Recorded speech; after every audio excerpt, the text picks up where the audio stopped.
Just as conservation is central to the angling community, keeping fisheries healthy is a key focus of the government affairs team at ASA.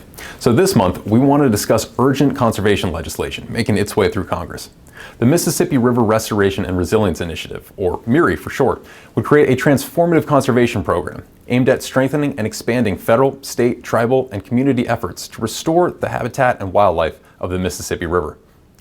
This program is modeled off the Great Lakes Restoration Initiative, which since 2010 has funded projects that have restored wetlands, reestablished fish passages, and sponsored critical fishery research.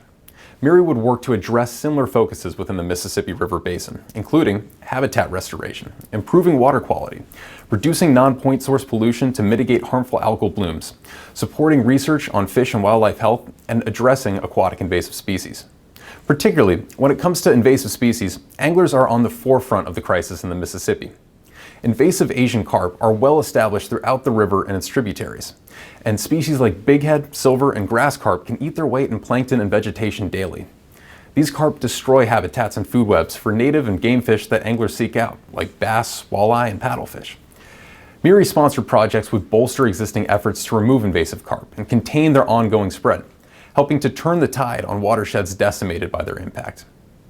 Here in Washington, we're working to see that the tradition of bipartisan support for the Great Lakes Restoration Initiative and other regional programs is extended to the Mississippi. Please join us in advocating for this bill by going to keepamericafishing.org and visiting our Action Center, where you can call on your member of Congress to support the MRRRI Act. With this urgent legislation, we can keep anglers fishing up and down the Mississippi River, from Minnesota to Louisiana, for generations to come.